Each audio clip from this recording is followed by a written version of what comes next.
আজকে আমরা MCh MCh মানে হচ্ছে ম্যাটারনাল চাইল্ড হেলথ, মা এবং হচ্ছে শিশুর যত্ন কিভাবে নিতে হয় সেটার একটা প্রসেস এই চ্যাপ্টারের মধ্যে আলোচনা করা হয়েছে। আমরা গত ক্লাসটার মধ্যে এমসিএইচ কি, এখানে মূলত কাজটা কি, প্রিভেন্টিভ, প্রমোটিভ, রিহ্যাবিলিটিভ, অর্থাৎ সবকিছু বিষয়গুলোই মায়ের এবং শিশুর স্বাস্থ্যের যত্নটাকে ঘিরে সেটা বলা হইতেছে। আর এই মায়ের যত্নটাকে আমরা তিনটা সেকশনে ভাগ করেছি আমাদের বোঝার সুবিধার জন্য, কিংবা আমাদের আহ, যে কেয়ার করার সুবিধার জন্য। এটাকে তিনটা ট্রাইমেস্টারও বলা যেতে পারে প্রথমত। আবার আরো বৃহৎ টার্মে যদি বলতে চাই তাহলে তিনটা পিরিয়ডে বলা যেতে পারে। প্রথম পিরিয়ডটার নাম হচ্ছে অ্যান্টিন্যাটাল কেয়ার। অ্যান্টি মানে হচ্ছে পূর্বে, অথবা এটাকে প্রি ন্যাটাল কেয়ারও বলা যেতে পারে, অর্থাৎ কনসেপশনের পর থেকে, যেমন এই যে ওমেন্সটা আসছে অ্যান্টিন্যাটাল কেয়ারে চেক আপে আসছে। তো this is the time is called the antenatal or the prenatal care.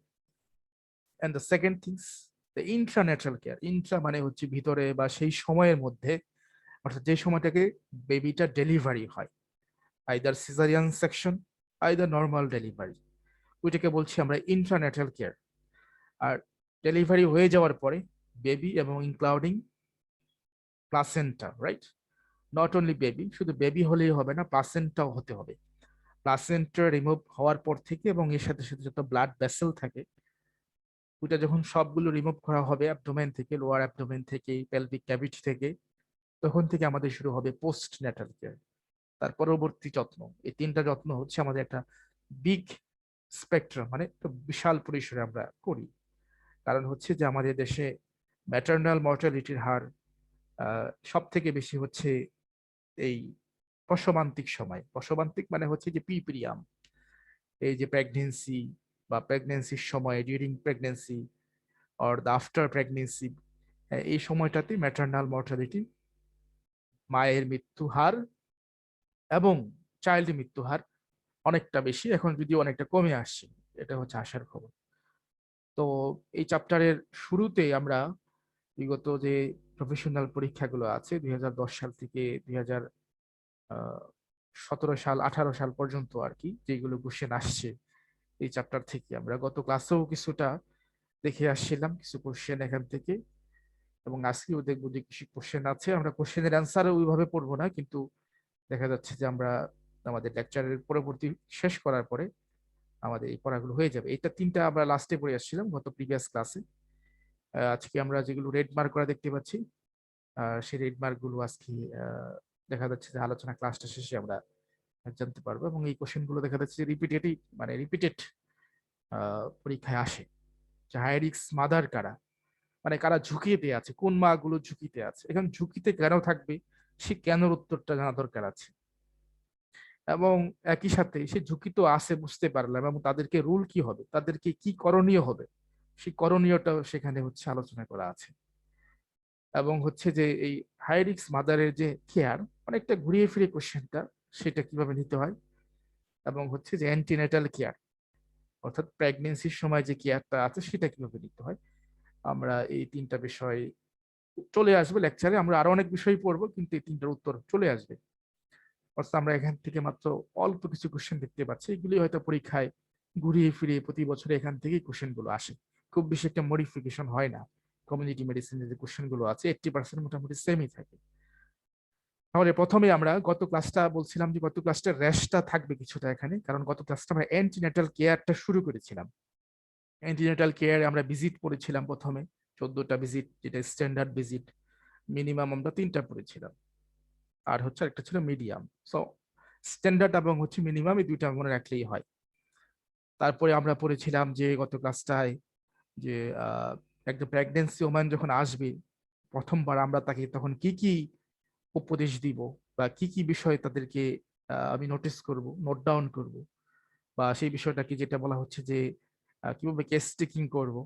পুরা কেস টেকিং পিরিয়ডটা কবে থেকে তার এলএমপি, লাস্ট মেনস্ট্রুয়াল পিরিয়ড থেকে শুরু করে কোনো রোগ আছে কিনা, কোনো অ্যাবনর্মাল সাইন, সিমটম, ডিফর্মিটি শরীরে আছে কিনা, তারপর হচ্ছে তার গেট আপ, স্বাস্থ্য, তার হচ্ছে পুষ্টি উপাদান শরীরের সবগুলো ঠিক আছে কিনা, এবং সেগুলো ঠিক থাকার পরে আমরা সেই জিনিসগুলো কনফার্মেশন করার জন্য ইনভেস্টিগেশন করে আসছিলাম, যে কি কি ইনভেস্টিগেশন করবো। হিমোগ্লোবিন, ব্লাডের টেস্ট করেছিলাম, সিরাম টেস্ট করেছিলাম বিভিন্ন এলাইসা মেথডের, তারপরে হচ্ছে আলট্রাসোনোগ্রাফি, এক্স রে, রোবেলা, সেই বিষয়গুলো অনেকগুলো চার্ট ছিল। সবগুলি বাঞ্ছনীয় না করাটা, যেটা প্রয়োজন হয় সেটা করব। তো সেটার পরবর্তী সময়ে সেটা করার পরে আমরা এখন তাকে কিছু অ্যাডভাইস দিব, ডায়েটারি কিছু অ্যাডভাইস দিব, খাবারের কিছু অ্যাডভাইস দিব। সেই মোমেন্টটাকে সবকিছু আমি কেস টেকিং করে, তার মানে আজকের ক্লাসটা, গত ক্লাসটা যেখানে শুরু হয়েছে ওখান থেকে পরবর্তী অংশটা শুরু। তাহলে অ্যান্টিনাটাল অ্যাডভাইসের মধ্যে যেটা হয়, আমি খুব সহজভাবে বলবো, যে এখানে আমাদের যেহেতু একটা বেবি তার ইউটেরাসের ভিতরে বড় হচ্ছে, ডেভেলপমেন্টাল হচ্ছে, সেই জন্য মায়ের এই সময়ের মধ্যে অন্যান্য যে সময় আছে সেই সময়ের তুলনায় বেশি পরিমাণ নিউট্রিশন, ফ্লুইড, হ্যাঁ, ভিটামিন, মিনারেলস, এই বিষয়গুলো দরকার। এক, মায়ের যে স্বাস্থ্যের বেশি চাহিদা সেটার জন্য দরকার, এবং সেকেন্ড থিংস হচ্ছে যে বাচ্চার যেন ব্রেন এবং হচ্ছে বোনস, তার হচ্ছে ফিজিক্যাল যে অ্যাপিয়ারেন্স, সেটাও যেন ঠিক মতো হতে পারে, সেজন্য হচ্ছে খাবারের পরিমাণটা অন্যান্য সময়ের চাইতে বেশি দরকার। এবং স্পেশালি খাবারের পরিমাণ শুধু না, সেটা হচ্ছে যে পুষ্টিকর খাবার, নিউট্রিশন ফুড যেগুলো আছে সেগুলো দরকার। তা আমাদের সাধারণত এমনিতেই একটা নর্মাল মানুষের মধ্যে 2200 কিলো ক্যালোরি এই পরিমাণ খাবারের কথা বলা হয়ে থাকে। এটা যদিও নির্ভর করছে যে তার কি পরিমাণ ওয়ার্কআউট করছে, কাজ করছে, সেগুলোর উপর নির্ভর করছে, বাট ইন জেনারেলি ধরে নেওয়া হয় যে 2200 থেকে 2500 কিলো ক্যালোরি পরিমাণ খাবার দরকার হয়। But in the time of the pregnancy সেখানে দরকার হচ্ছে 3300 কিলো ক্যালোরি। তো এই হচ্ছে কিলো ক্যালোরির একটা ঘটনা। তারপর হচ্ছে প্রোটিন, আমাদের প্রতিদিনের যেটা দরকার সেটা হচ্ছে যে 100 গ্রাম, 100 গ্রামের মতো প্রোটিন দরকার।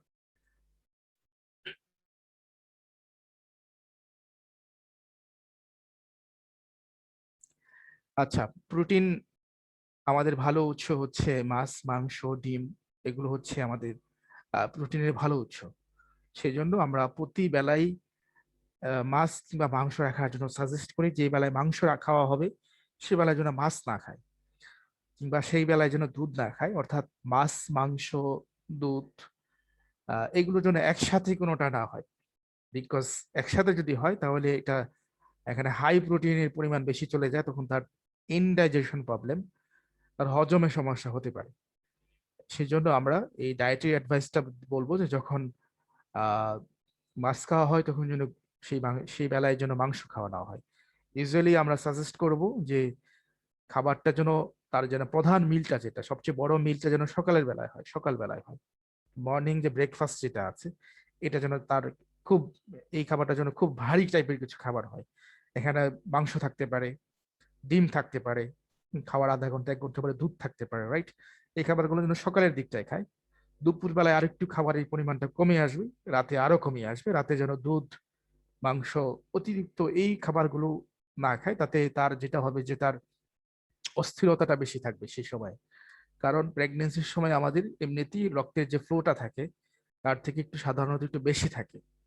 তো আবার একলামশিয়ার একটা কজ আছে, খিঁচুনি, এই ব্যাপারগুলো আছে। তো সেই জন্য আমরা সাজেস্ট করি না রাতের বেলায় ভারী কোনো খাবার যেগুলো আছে সেগুলো খাক। আমরা সাজেস্ট করি যে নর্মাল যে খাবারগুলো আছে, ভর্তা ভাত যেগুলো আছে, কালো জিরা ভর্তা আছে, এগুলো খাওয়া যেতে পারে, যেগুলো খুব লো মানে ক্যালোরি যেটা সংগ্রহণ করে। একটা ডিম খেতে পারে রাতের বেলায় একটা সিদ্ধ করে। হ্যাঁ, এর চেয়ে বেশি কিছু রাতে খাওয়ার জন্য সাজেস্ট করা উচিত হবে না। এটা হচ্ছে প্র্যাকটিক্যাল কথা। ক্যালসিয়ামের কথা আছে 1.5 মিলিগ্রাম। এগুলো যে মেপে খাওয়াতে হবে বিষয়টা এমন না। আমি যদি একটা ব্যালেন্স ডায়েট ব্যবস্থা করি, যেটার কথা বলছি, সকাল, দুপুর এবং রাতে, তাহলে ক্যালোরি ঠিক মতো হয়ে যাবে। তার যে চাহিদা যেটুকু আছে সেটাই হয়ে যাবে। এটাই হচ্ছে অ্যান্টিন্যাটাল যে ওমেন যারা আছেন তাদেরকে আমরা অ্যাডভাইস দিব। এবং একই সাথে সিজনাল যে ফলমূল যেগুলো পাওয়া যাচ্ছে সেই সময়, হ্যাঁ, গ্রিন লিফি ভেজিটেবল যেগুলো আছে, ক্যারট আছে, কিউকাম্বার আছে, সেগুলো খাওয়া যেতে পারে। প্রেগনেন্সির সময়, সেই সময় পেঁপে, আনারস, সেগুলো অনেকে খেতে নিষেধ করেন, তাতে একটা অ্যাবর্শনের চান্স থাকে। সেজন্য আমরা সেই খাবারগুলো থেকে, বা কাঁচকলা, সেগুলো থেকে বিরত থাকার জন্য বলি, যাতে করে রিক্স এড়ানোর জন্য আর কি। বাট খেলে যে সবারই অ্যাবর্শন হয়ে যাবে বিষয়টা, বা মিসক্যারেজ হয়ে যাবে বিষয়টা এমন না। কাঁচকলা খেতে পারে, ভর্তা করে খেতে পারে, পাকা কলাও খেতে পারে, প্রচুর পরিমাণ আয়রন থাকে এটার মধ্যে। সো কলা এবং হচ্ছে সেগুলো খেলে আয়রনের যে ডেফিসিয়েন্সিটা আছে, যেটা আমাদের 3.5 মিলিগ্রাম দরকার, সেটাই খেয়ে যাচ্ছে। এক্সট্রা করে আর আয়রন বাইরে থেকে খাওয়ার প্রয়োজন পড়বে না, যদি মুখে খেতে পারে, রাইট? মুখে যদি খেতে পারে তাহলে আয়রন ট্যাবলেট খাওয়ানো শুধু শুধু, ক্যালসিয়াম ট্যাবলেট খাওয়ানো শুধু শুধু, এটার কোনো মানে হয় না। কারণ আমাদের যে বডিটা যেটা আছে, আমাদের যে স্টোমাকটা, যা ন্যাচারাল খাবার খাওয়ার জন্য প্রসেস করা হয়েছে, তৈরি করা হয়েছে। অর্থাৎ আমরা যখন গরুর পায়া খাবো, ভিতরে যখন এটার ভিতরে বোন মেরো যখন খাবো, এটা যখন আমাদের স্টোমাকে যাবে, তখন তার কাছে পরিচিত মনে হবে যে হ্যাঁ, এটার জন্য পরিচিত খাবার। সেই জন্য এটাকে ডাইজেশন করা, অ্যাবজর্পশন করা, এখান থেকে যে পুষ্টি উপাদান যেগুলো নেওয়া মানে দরকার, সেগুলো সে ঠিক মতো নিতে পারে। আমাদের মাঝখানে একটা ভুল ধারণা আছে, আমরা অনেকেই শুধু প্রেগনেন্সির সময় না, অন্য সময় একটু হাড়, শরীর ব্যথা করলে কিংবা হাড়ে, বিশেষ করে হাড় ব্যথা হলে একটা ক্যালসিয়াম ট্যাবলেট খেয়ে ফেলি। তো এই ক্যালসিয়াম ট্যাবলেট গুলো সিনথেসিস করা হয়, মানে কি, কেমিক্যালি প্রসেস করা হয়। এটা তখনই দেওয়া হয় যখন মুখে সে ওরালি কিছু খেতে পারছে না, বা দেখা যাচ্ছে যে আর শরীরের ভিতরে যে ক্যালসিয়ামটা সিনথেসিস যেটা, সেটা সরাসরি করতে পারছে না, তখনই কিন্তু দেওয়া হচ্ছে, রাইট? তো সেই জন্য যতটা সম্ভব যে ন্যাচারালের কাছাকাছি থাকা, এটা শুধু প্রেগনেন্সির সময় না, সব সময়ের ক্ষেত্রে একই কথা, যতটা সম্ভব ন্যাচারাল ফুডের দিকে থাকা। তো এটা হচ্ছে অ্যান্টিনেটাল অ্যাডভাইসের প্রথম অ্যাডভাইস, যেটা আমাদের ডাইট, খাদ্য থেকে যেটা দিব।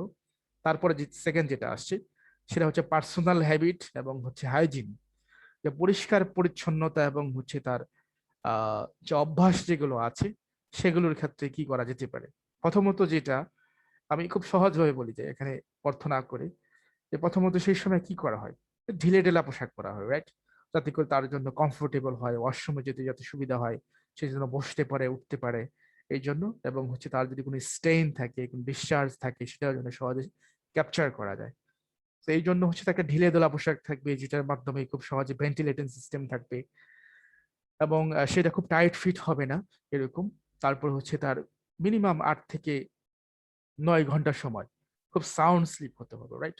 সাউন্ড স্লিপটা এই জন্য দরকার, এতে করে মা, সে মানসিকভাবে যে অ্যাংজাইটি যেটা আছে, প্রেগনেন্সি সময় যে অ্যাংজাইটি হয়, সেটাও অনেকটা স্ট্রেস কমে আসবে।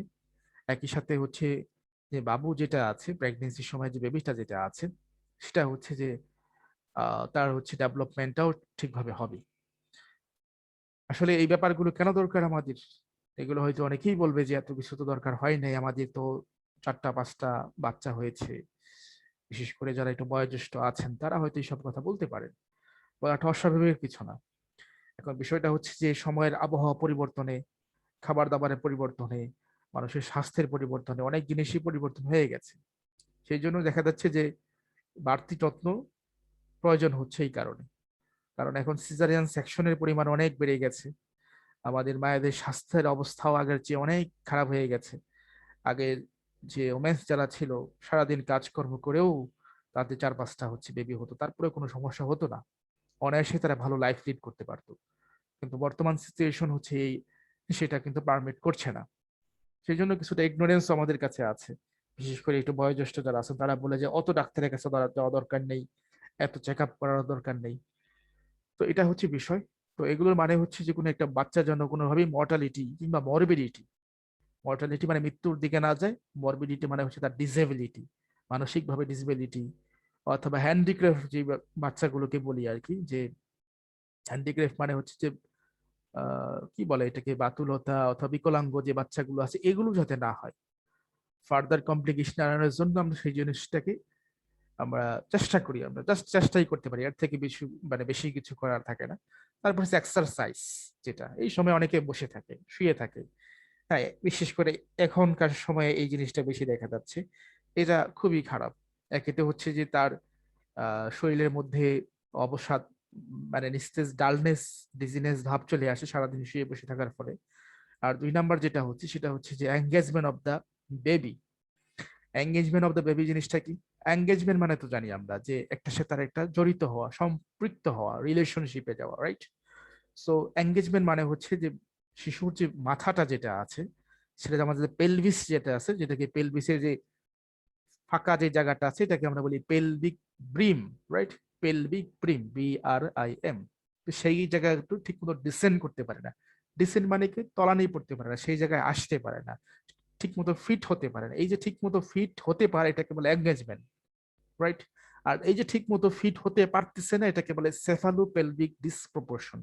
সেফালো মানে মাথা, পেলভিক মানে পেলভিক বোন, ডিসপ্রপোর্শন মানে সেটার প্রপোর্শন অনুযায়ী, মানে যতটুকু ওখানে থাকার কথা ছিল সেটা ঠিক মতো যাচ্ছে না, রাইট? আমি যদি একটা টানেলের কথা চিন্তা ভাবনা করি, 5 সেন্টিমিটার একটা টানেল, এবং কোনো একটা বিষয়, কোনো একটা বস্তু, কোনো একটা প্রোডাক্ট যদি আমি এটার ভিতর থেকে যেতে চাই 5 সেন্টিমিটারই, তাহলে এটার ভিতর থেকে নেওয়া সম্ভব। কিন্তু সেটা যদি একটু বাঁকা করে দেই, তাতে করে তার কি হয়, তার উচ্চতা বা প্রস্থতা বেড়ে যাবে, তখন আর কিন্তু বের হওয়া বা ওখান থেকে নেওয়া সম্ভব না। ঠিক একই ঘটনা কিন্তু আমাদের পেলভিক রিম যেটা আছে সেখানে কিন্তু হচ্ছে। সেই জন্য হাঁটাহাঁটি করবে, এক্সারসাইজ করবে, স্বাভাবিক যেসব লাইট কাজ যেগুলো আছে, হাউস হোল্ডের কাজ যেগুলো আছে সেগুলো করতে পারে, রান্না বান্নাও করতে পারে কিছুটা। বেশি সময় আবার চুলার পার না থাকাটাই ভালো, অতিরিক্ত গরম এরকম যেন না হয়, খুব বেশি ওয়েট ক্যারি এরকম যেন না হয়, কাপড় চোপড় যেন খুব বেশি এরকম ভাবে ধুতে পারে, কিন্তু যেটা বলে আছড়িয়ে ধোয়া যেটা সেটা যেন না করতে পারে। আর স্মোক, এটা তো সারা জীবনের জন্যই নিষিদ্ধ, এটা তো শুধু প্রেগনেন্সির জন্য না। আর এখানে তার ফিজিক্যাল রিলেশনশিপ লাস্টের যে 3 ট্রাইমেস্টার যেটা আছে, লাস্টের 3 মাসের সময় রেস্ট্রিকশন, আর হচ্ছে বড় কোনো জার্নি যেগুলো এই সময়, সেইগুলোতে এখানে অ্যাভয়েড করতে হবে। এটা হচ্ছে আমাদের তার হ্যাবিট এবং তার হাইজিন সম্বন্ধে আমাদের উপদেশ থাকবে সেই পেশেন্টটার জন্য, সেই রুগীটার জন্য, সেই মায়ের জন্য। তারপরে কিছু ড্রাগস আছে এলোপ্যাথিক যেগুলো ড্রাগস, হ্যাঁ, যেমন হচ্ছে থ্যালাডিমাইড, স্টেপটোমাইসিন, টেট্রাসাইক্লিন, তারপর হচ্ছে বিভিন্ন ধরনের স্ট্রোজেন প্রজেস্টেরন বা কম্বাইন্ড বিভিন্ন ধরনের পিল হতে পারে যেগুলোর মধ্যে স্ট্রোজেন খুব বেশি পরিমাণ থাকে। তো এই বিষয়গুলো খাওয়া যাবে না সেই সময়, এগুলো তো আমরা দিব না, এলোপ্যাথিরাও দেন না তারা, কিন্তু দেখা যাচ্ছে অনেক সময় কিনে খান লোকাল ফার্মেসি থেকে, কম বা অজানা জানা কিংবা এই বিষয়টাকে লেক অফ নলেজ সেটা জানার কারণে সেগুলো থাকবে। অর্থাৎ সেই সময় আমরা একটু এক্সট্রা কেয়ার নিব, কোনো রকমের নিজস্ব কিছু করতে দিব না। রেডিয়েশন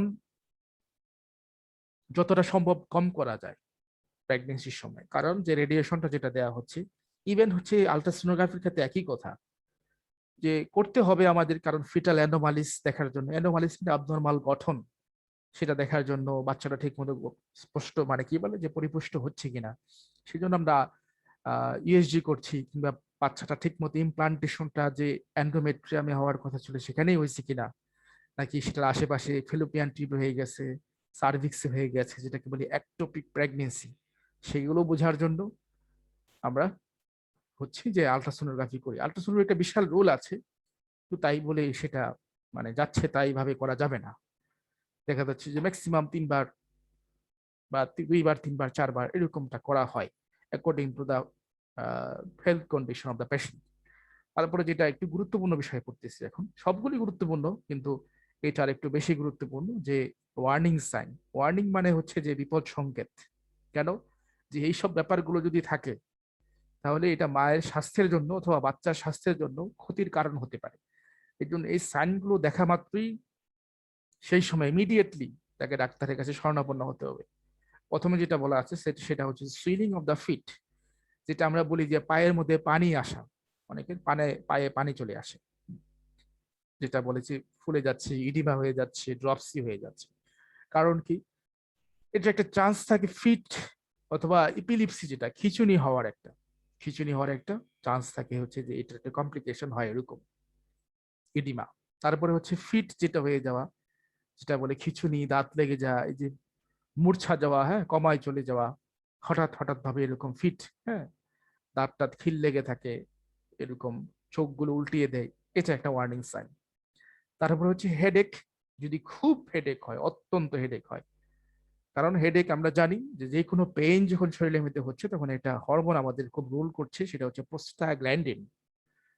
এই প্রোস্টাগ্ল্যান্ডিন হচ্ছে যদি বেড়ে যায়, এটা একটা in the time of the pregnancy, সেই সময়ের মধ্যে আমাদের সার্ভিক্স যে আছে ওখানে আমাদের এই প্রোস্টাগ্ল্যান্ডিন তো খুব বেশি পরিমাণে ওখান থেকে সিক্রিয়েশন হয়। এটা একটা রুল আছে যে সেই সময় আমাদের যে লেবার পেইনটা যেটা, সেটাও কিন্তু প্রোস্টাগ্ল্যান্ডিনটা কিন্তু বাড়িয়ে দিচ্ছে। তো দেখা যাচ্ছে সেটা কারণেও হতে পারে, বা এছাড়াও অন্য অন্য কারণেও হতে পারে হেডেক, শুধু সেটার জন্যই হবে বিষয়টা এমন না, আগেও থাকতে পারে, সেটা হয়তো বেড়ে গেছে। তো যাই হোক, এটা একটা ওয়ার্নিং সাইন বলা হচ্ছে। তারপরে যেটা হচ্ছে যে ব্লারিং অফ দ্য ভিশন, চোখে সেই ঝাপসা দেখে, হুম, যে চোখের পাওয়ার কমে আসছে সেই সময়ের মধ্যে, এটা একটা warning sign of the pregnancy. তারপরে যেটা আছে যে এনি কাইন্ড অফ, এটা সবচেয়ে গুরুত্বপূর্ণ যেটা, the last and the final, the bleeding or discharge per vagina, যেটাকে আমরা বলতেছি যে অ্যান্টি পার্টাম হ্যামোরেজ। অ্যান্টি মানে আগে, মানে অ্যান্টিন্যাটাল থেকে অ্যান্টি, পার্টাম মানে প্রেগনেন্সি, হ্যামোরেজ মানে রক্তক্ষরণ, অর্থাৎ যে প্রেগনেন্সির সময় যে রক্তক্ষরণটা হয় এটা হচ্ছে গুরুত্বপূর্ণ। এটা অনেক কারণে হতে পারে, একটু করে বলে রাখি। একটা হচ্ছে প্রথম যদি ফার্স্ট ট্রাইমিস্টার আছে, মানে প্রথম 3 মাসের দিকে সাধারণত মিসক্যারেজ হয়ে গেলে, থ্রেটেন অ্যাবর্শন অথবা ইনইভিটেবল অ্যাবর্শন, এগুলোর জন্য হচ্ছে ব্লিডিংটা হয়, যেটাকে আমরা বলি মিসক্যারেজ, লোকাল টার্ম অথবা জেনারেল ভাবে আমরা কি বলি মিসক্যারেজ। তারপরে হচ্ছে যেটা যে প্লাসেন্টা প্রিভিয়া অথবা অ্যাবলাপসিও প্লাসেন্টা, প্লাসেন্টার সাথে আমাদের আম্বিলিকাস দিয়ে কিন্তু আমাদের ওখানে ইউটেরাসের সাথে কি আমরা অ্যাটাচমেন্ট থাকি the time of the embryo and the foetal period. সেই সময় সেখান থেকে প্লাসেন্টা যদি বিচ্ছিন্ন হয়ে যায়, এই ঘটনাগুলো ঘটে তখন, এই যে অ্যাবলাপসিও প্লাসেন্টা, প্লাসেন্টা প্রিভিয়া, তখনও কিন্তু আমাদের এই ধরনের ব্লিডিং এর চান্সটা বেশি থাকে। এটা তো এটা যে কোনো সময় প্রেগনেন্সি, যে কোনো সময় যদি অতিরিক্ত পরিমাণ যদি ব্লিডিং হয়, এটা মায়ের জন্য ওয়ার্নিং সাইন, গুরুত্বপূর্ণ বিষয়। আচ্ছা, তারপরে হচ্ছে এখান থেকে চাইল্ড কেয়ার যেটা আছে, কিভাবে চাইল্ডের যত্ন নিতে হয় সেটা একটু করে বলে রাখি। এখান থেকে যেটা আছে যে মাদার ক্রাফট এডুকেশন যেটা আছে, যে মায়ের কিছু স্বাভাবিক যেসব কর্মকাণ্ড, কিছু এডুকেশন যেগুলো আছে তারা বুঝেন না, অন্য সময় মতোই তারা চলাফেরা করে, তাদেরকে হয়তো একটু নিউট্রিশন, হাইজিনের, একটু কুকিং, হ্যাঁ, ডেমনস্ট্রেশন করতে হয় যে এই সময় আপনি একটু ভালো ভাবে রান্না করবেন, হ্যাঁ, কুকটা যেন খুব ভালো হয়, খুব বেশি যেন পোড়া তেল বাজে তেল গুলো করা না হয়, ওভার কুকড যেন না হয়, খুব বেশি স্পাইসি খাবার না হয়, সেগুলো প্রয়োজন হতে পারে এডুকেশন, সেগুলো হয়তো প্রয়োজন পড়বে না খুব। তারপরে যেটা হচ্ছে যেটা একটু করে বলে রাখি, অনসেট অফ দ্য লেবার যেটা আছে, এটা এখানে এখানে অনেক বড় করে আছে, ছোট করে বলে রাখি যে এখানে আসলে দেখা যাচ্ছে যে লেবার যে ফার্স্ট প্রেগনেন্সি হয়, যেটাকে বলে আমরা নালী পাড়া ওমেন, হ্যাঁ, নাল মানে হচ্ছে নীল, হ্যাঁ, যার মানে যাদের কি আগে প্রিভিয়াসলি কোনো বেবি হয়নি, তো তাদের কোনো এক্সপিরিয়েন্স নেই, তো তারা আসলে সেই সময় কিভাবে প্রিপারেশন নিবে বা কিভাবে বুঝবে, কিভাবে বুঝবে সে তার লেবার পেন শুরু হয়েছে কিনা, বা লেবার পেন শুরু হলে যে এটা আসলেই কি ট্রু লেবার কিনা নাকি ফলস লেবার পেন কিনা, এটার জন্য একটা জেনারেল তাকে একটা অ্যাডভাইস দেওয়া হয়। সেটা হচ্ছে কি যে ট্রু লেবার পেইন যদি হয়, যে সত্যি সত্যি এখন ডেলিভারি হবে, এই পেইনটা যদি হয়, তাহলে পেইনটা সাধারণত আমাদের ব্যাক সাইড থেকে শুরু হয়, হ্যাঁ, পিছন দিক থেকে শুরু হয়, লাম্বার রিজন থেকে শুরু হয়ে সামনের দিকে যায়, রাইট, পিছন থেকে শুরু হয়ে সামনের দিকে যায়, এবং আমাদের যে থাই আছে, এই মিডিয়াল অ্যাসপেক্ট অফ থাই মানে ভিতরের দিকে এই পর্যন্ত রেডিয়েশন করে আমাদের পেইনটা, এবং এটার তীব্রতা থাকে খুব বেশি থাকে, রাইট, এবং যখন হয় পেইনটা অনেকক্ষণ থাকবে পেইনটা, এবং রেগুলার কন্ট্রাকশন হবে ইউটেরাসটা। কন্ট্রাকশন মানে কি, ইউটেরাসের সংকোচন প্রসারণ হবে, কারণ ইউটেরাসের সংকোচন প্রসারণ যদি না হয় তাহলে বেবিটা ডেলিভারি হতে পারবে না। তাহলে এটা প্রথমে বুঝতে হবে যে মাকে বলতে হবে যে আপনি দেখবেন যে পেইনটা আসলে শুরু হয় কিনা। আর যদি শুধুমাত্র ফলস লেবার পেইন হয়, যেটা শেষের দিকে হয়, 7 মাস কিংবা 8 মাসের দিকে অনেকের হয়, সেটা ডাল একটা চিনচিনে একটা ব্যথা, এবং সেই ব্যথাটা ওই জায়গার মধ্যেই থাকে, লুকালির মধ্যেই থাকে, ওটা দিয়ে আমরা বুঝতে পারি এটা হচ্ছে ফলস লেবার পেইন। তো এটা হচ্ছে তার হচ্ছে প্রথম যে অ্যাডভাইস যেটা আছে, এটা হচ্ছে তাকে একটু বুঝিয়ে বলতে হবে যে এই বিষয়টা আছে। তারপরে যেটা হচ্ছে যে যদি কোনো পরিমাণ লেভারের সময়, সেই সময় যদি দেখা যাচ্ছে কোনো ব্লাড অথবা মিউকাস দেখা যাচ্ছে, ব্লিডিং হচ্ছে, অনেকে বলে পানি ভাঙে, রাইট, যেটাকে বলি আমরা লাইকার এম নাই, এগুলো একটু অফসের পড়ে, আমি একটু একটু বাড়িয়ে বলতেছি, হ্যাঁ, যাতে করে আমাদের বুঝতে সুবিধা হয়। অ্যামনিওটিক ফ্লুইড বলি, অ্যামনিয়ন থাকে আমাদের, যে প্লাসেন্টা যেটা আছে, প্লাসেন্টার ভিতরে একটা পর্দা থাকে, সেই পর্দার ভিতরে থাকে একটা বেবি। ওই যে বলে যে বাচ্চা কি বলে, মায়ের গর্ভে পানির উপরে ভেসে আসছে, পানির গর্ভে মানে সেই যে অ্যামনিওটিক ফ্লুইড, সেটার কথাই বলা হচ্ছে। এবং আসলে সত্যিকার অর্থেই বাচ্চাটা অ্যামনিওটিক ফ্লুইড একটা স্যাক দিয়ে থাকে, স্যাক মানে একটা বেলুনের মতো থাকে। অর্থাৎ আমরা চিন্তা করতে পারি, আমরা যদি পুকুরে একটা ডুব দিই, তাহলে পুকুরের যে উপরে যে পানির স্তরটা, এটা হচ্ছে একটা স্যাক। এতে করে যে সুবিধাটা হয় যে আমি পুকুরে যদি বা পানিতে, নদীতে যদি সেখানে ডুব দেই, উপর দিয়ে যদি আমাকে কেউ আঘাত করে লাঠি দিয়ে, তাহলে কিন্তু আঘাতটা কিন্তু আমার শরীরে লাগবে না, সবগুলো কিন্তু পানি শোষণ করে নিবে, পানি নিয়ে নিবে আঘাতটা। এই অ্যামনিওটিক ফ্লুইড বাচ্চার ঠিক একই কাজ করে। এই জন্য এটাকে বলা হচ্ছে যে cushion, is work like a cushion. আমরা সোফায় দেখি যে কুশন দিয়ে দেয় পিছনে, যাতে করে কি যে হেলান দিলে যেন হঠাৎ করে কাঠের সাথে যেন আমাদের মাথাটা বাড়ি না খায়। তো এই কুশন হিসেবেই কিন্তু কাজ করতেছে আমাদের অ্যামনিওটিক স্যাক। তো ওখান থেকে দেখা যাচ্ছে যে ওটার মধ্যে কি থাকে, পানি থাকে, রাইট, যেটাকে বলি অ্যামনিওটিক ফ্লুইড থাকে। যদি 2000 মিলিলিটার পর্যন্ত থাকে, মানে কি 2000 মিলিলিটার মানে 2 লিটার পর্যন্ত যদি থাকে, এই পরিমাণ থাকা হচ্ছে স্বাভাবিক। যদি এর কম হয়ে যায় তাহলে অস্বাভাবিক, তার বেশি যদি হয়ে যায় সেটাও অস্বাভাবিক। যদি কম হয়ে যায় সেটাকে বলি অলিগোহাইড্রামনিয়াস, আর যদি বেশি হয়ে যায় সেটাকে বলি আমরা পলিহাইড্রামনিয়াস। এটা একটু করে খালি জাস্ট জেনে রাখি, আর দরকার নেই। কারণ এই পানিটা কেন দরকার, কারণ পানিটা দিয়ে কি হয়, আমাদের গলায় যখন কিছু আটকে যায়, একটা টোস্ট বিস্কুট খাই তখন কি করি, পানি খেতে হয় না, রাইট? পানি খেতে হয়, পানি খেলে কি হয়, নেমে যাচ্ছে। এই অ্যামনিট ফ্লুইডটা ঠিক একই কাজ করছে। বাচ্চাটা ডেলিভারি হওয়ার আগে পানি ভাঙতেছে, হ্যাঁ, মানুষজন বলে যে পানি ভাঙে, দ্যাট মিনস এই যে অ্যামনিওটিক ফ্লুইড যেটা আছে, অ্যামনিওটিক স্যাকের ভিতরে যেটা আছে, এটা ভাঙছে। এবং এর ফলে তার যে টানেলটা যেটা আছে, তার যে প্যাসেজ আছে যেখান দিয়ে সে বের হবে, এটা তার জন্য স্মুথ হয়। এই জন্য এটা যখন কমে যাচ্ছে, দেখা যাচ্ছে যে পানি শুকিয়ে যাচ্ছে, কম হয়ে যাচ্ছে, যেটাকে বলি আমরা অলিগোহাইড্রামনিয়াস, তখন এই বাচ্চাটা লেবার পেইনটা মার জন্য কষ্টকর হয়, বাচ্চার জন্য কষ্টকর হয়, এবং সেই সময় ফিটাল ডিস্ট্রেস হওয়ার সম্ভাবনা থাকে। ফিটাল ডিস্ট্রেস মানে তার রেসপিরেটরি ট্রাভেল হওয়ার সম্ভাবনা থাকে। তো আমি আসলে একটু, আমি কি খুব বেশি করে বলতেছি কিনা, মানে ব্যাখ্যা আসলে তোমাদের কি বুঝতে অসুবিধা হচ্ছে কিনা আমি আসলে বুঝতেছি না। কারণ জি ভাই, একটু কঠিন মনে হচ্ছে এগুলো, প্রথম শুনলাম তো টার্ম গুলো, অনেক একটু অনেক টার্ম গুলো, একটু ওই জন্য। কঠিনই মনে হইতেছে না। আসলে এই বিষয়গুলো জি। কমিউনিটি মেডিসিনে পড়ানো হয় না, এবং এই জন্যই শোনো নাই, এই বিষয়গুলো অবস্টেটিক্সে পড়ানো হয়। কিন্তু আমি একটু গল্পের মতো করে বলতেছি, তো সেই জন্য হয়তো একটু করে বলে গেলাম, সমস্যা নেই। দেখ, ওইটা আপাতত মনে না রাখলেও চলবে, অলিগোহাইড্রামনিয়াস পলিহাইড্রামনিয়াস সেগুলো। আমরা যা শুধুমাত্র এইটুকু মনে রাখি যে একটা পানির থলের ভিতরে বেবিটা থাকে, সেটা হচ্ছে কি হয়, পাস হয়ে যায়, পাস হওয়ার আগে পানিটা ভেঙে যায়। যে আগে যখন পানিটা ভেঙে যায়, অনেকের বলে যে রাপচার অফ মেমব্রেন বলি, হ্যাঁ, রাপচার অফ মেমব্রেন মানে সেটার যে স্যাক যেটা আছে, সেটা হইতেছে ই হয়ে যায়। আমি যদি একটু করে আহ কি বলে এটাকে, আহ এখানে খুব সহজ, এটা খুব কঠিন কিছু না। আমাদের যদি একটা প্লাসেন্টা যদি চিন্তা ভাবনা করি, হ্যাঁ, যে এরকম শেপে থাকে প্লাসেন্টা। প্লাসেন্টা মধ্যে এই যে এখানে থাকে কি, এখান থেকে আসলে প্লাসেন্টাল বেড যে গঠিত হয় আমাদের, পুরাটা হচ্ছে আমাদের একটা স্যাক, রাইট? এই যে অ্যামনিওটিক স্যাক বললাম, এই পুরাটাই হচ্ছে অ্যামনিওটিক স্যাক, এই যে পুরাটা। এবং এটার ভিতরেই দেখা যাচ্ছে যে এই যে আম্বেলিকাস দিয়ে আমাদের একটা বেবিটা হচ্ছে এখানে থাকে, রাইট, ঝুলে থাকে। তো আমরা এখানে একটা ভিতরে আরেকটা স্তর থাকে, ঠিক এইটাকেই আরেকটা এই দিকে আরেকটা, এখান থেকে শুরু করে এরকম ঘুরে ঘুরে এই যে পুরা যে স্যাকটা আছে, এটাকেই বলতেছি আমরা অ্যামনিওটিক স্যাক, যেটা কথা এতক্ষণ ধরে বলছি। এটার ভিতরে ফ্লুইড থাকে, হ্যাঁ, এটার ভিতরেই থাকে কি, পানি থাকে, পানি। এখন কি বোঝা যাচ্ছে নাকি এখনো কঠিন লাগতেছে? তো কি হয় আসলে, আমরা যদি এখানে একটা ইউটেরাসের কথা চিন্তা ভাবনা করি,